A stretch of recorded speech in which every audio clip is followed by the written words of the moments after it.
Hello, viewers, and welcome to the fifth episode of IET India's Walk the Tech Talk series, Season 2, in association with India Automated. In case you have missed out on any of our previous episodes or the episodes of Season 1 of Walk the Tech Talk series, then please do check them out on IET India's YouTube channel. Before we begin with today's session, and I call on your host for this series, Mr. Pranjal Sharma, I'll just take a minute to tell you a little bit about the IET. The Institution of Engineering and Technology is one of the largest and oldest professional society for engineers. It is a global organization which is turning 150 this year. Now what you will see on the screen is what the world of IET India has to offer. So in case you want to become a member of IET India, then please send us an email at indiamembership@theiet.in, or you can simply scan the QR code that appears on your screen.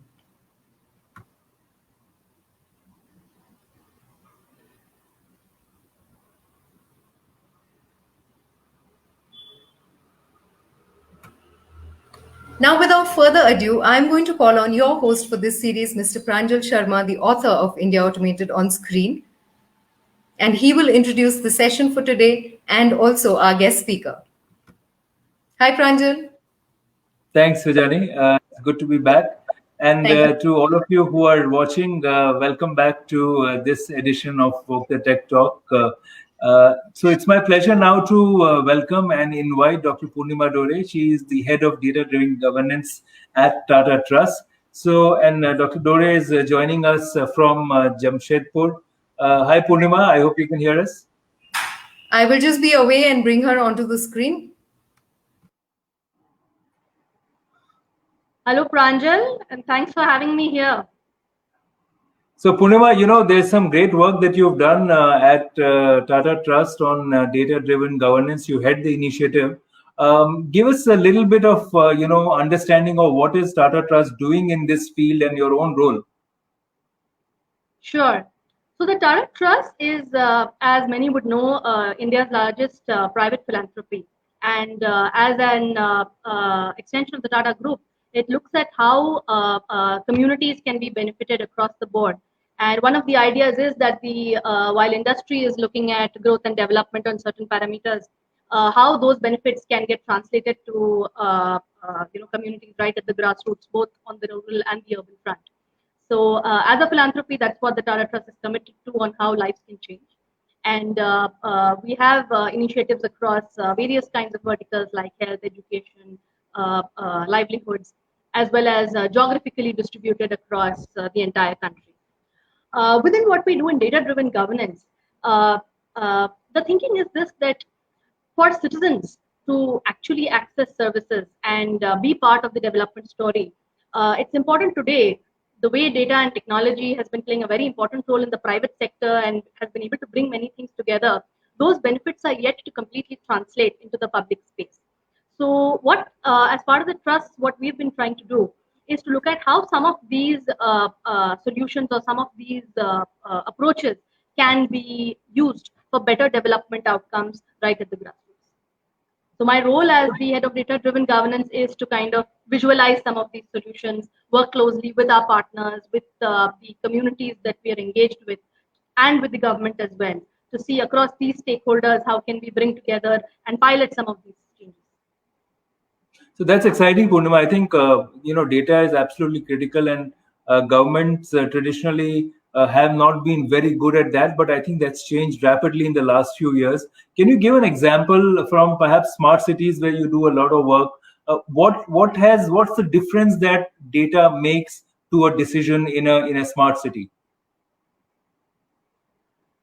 So our work with the smart city started about 3-4 years back. And we try to look at, do cities have data to take decisions to start with?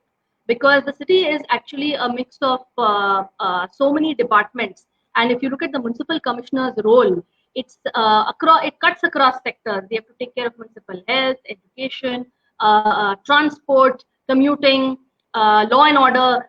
All of these are like, so the municipal commissioner is like a very large CEO who's running this city. And that means that information across these segments needs to flow seamlessly for the municipal commissioner to make a meaningful decision. we did the first exercise of trying to get Indian cities ISO certified. Interestingly, there's an ISO certification to see whether a city is data ready and does it have enough information across parameters to take decisions. And so we partnered with the World Council for City Data, and the first 3 Indian cities that moved very well and got ISO certified were Pune, Surat, and Jamshedpur, where I have the opportunity to be right now. What we found in this journey was this, that the data does sit with different departments. Getting the data together in one place is difficult even for the municipal commissioner because there is no one custodian of this information. So based on that experience, we actually went to the next level and deputed a city data officer at Pune. This was a pilot where we partnered with TCS as well and brought in somebody with technology experience. Anita was our first city data officer in the country to work closely with Pune Municipal Corporation and look at how the data across departments could come together. And some of the ways in which it helped the municipal commissioner was to look at even simple estimates, that how are we talking about population over the entire time period. Any projection at the municipality has to take into account population. But what we have is census data, which is based on 2011 figures. So extrapolating basis what is happening across different departments, giving the municipal commissioner a full picture, basis which he's able to make other projections. All other planning also depends upon the population number. Similarly, triangulating information across departments like waste management and water, both of which deal with the similar resource. So bringing together some of these data sets and helping the municipal commissioner take some of these decisions has been something that we have found this position of a city data officer to be very useful. So how do you extract the data, Purnima?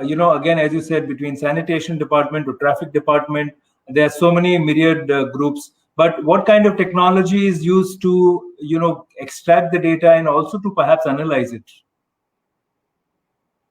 So different municipalities have developed their own systems. Some are at a very advanced stage, some are at fairly rudimentary stages. The way we have been working is to look at the existing IT system which exists within the department, because it's not as if they don't have systems or they don't have ways to capture the information. The issue more is that these information sit in silos. And so then the role of the city data officer becomes critical in working with a SPOC in each of these departments, bringing that data onto a common platform. So for example, Pune and Surat both have created open data portals where each department uploads the data and it is in a machine readable format. So then anybody who needs to use this data or look at it in a triangulated form can download it together from there. We also went one step ahead and worked closely with the Smart Cities mission. So they were very happy with the fact that this kind of a role or position within the city then plays, it's actually a person creating that synergy more than the system by itself, expecting things to come together. And so then they issued a GR to all the smart cities to create this position of a city data officer. And today you'd be very happy to know, and all our listeners would like to know, that every smart city today has nominated a city data officer whose specific role is, and we worked with the mission to create their key responsibility areas, what could be their deliverable. And this person is now a very important resource within the city to bring some of that together. Is it easy? No. Most of these are legacy systems which are, not interoperable. They are, still working towards seeing how it can be machine readable and what all can be put out in the public domain. But with the ministry, we've also worked on the Data Smart City strategy document.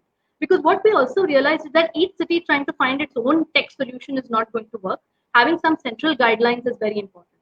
And so under that, about every city has been encouraged to put 50 data sets or so up in the public domain. And we've also worked in the initial stages to help that PMU, support these cities in that journey. That's a great point. I think the chief data officer, city data officer in these smart cities is like the chief digital officer of organizations, putting everything together and having a overall view of what's going on, rather than each department looking at things in a very, very self-centered way. But what about villages, Purnima? I also have learned that you're helping villages and some of the central welfare schemes and other state or government welfare schemes in becoming more effective. So how is data being used in villages and rural areas?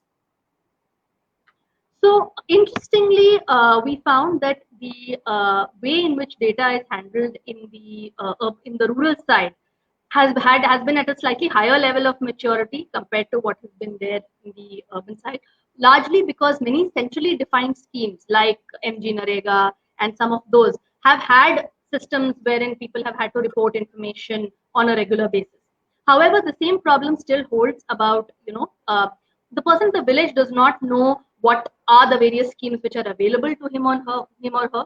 Similarly, for the administrator to decide or to know which are those pockets where our services have not yet reached, that information gap continues to exist. So what we have done in some of the districts is to run a detailed micro planning exercise where we have trained youth from the villages themselves to carry out rapid surveys, collect data about their communities, use tablets, use technology to collect that information, have it GPS tagged so that one knows exactly which locations we are talking about, and use that process to build a village development plan. We've also tried to work a little with the Panchayati Raj system, under which they have a process of Gram Sabhas where the people themselves decide on what their priorities need to be. So we've tried to look at how participative planning can use the tech story and prepare village development plans. So that plan then rolls up into the panchayat level plan and then rolls up into the block level plan. So if you were to at a click, and we've developed a platform called Delta, Data Evaluation, Learning, Technology and Analysis. And so in Chandrapur, Balasore, some parts of East and West Singhbhum, Vijayawada, we've done this process of completely doing it. This is like a complete census where you capture all the information at a household and the institutional level, do participatory processes like transact walks, focus group discussions, build quantitative and qualitative analysis to come up with what the village development plan needs to look like. That means that a district collector, when they are going for their rounds, can actually at a click drill down to see which primary health center does not have doctors, which school needs teachers, and their reviews therefore are much more driven by information which is already built in, rather than trying to go and find out, okay, what is that problem I need to solve from a ground up manner, so that decision makers in their position are able to use this. We've also been working with the Niti Aayog to look at, can performance benchmarking with data be a trigger to help district collectors and other administrators use data to prioritize where they need to focus their attention.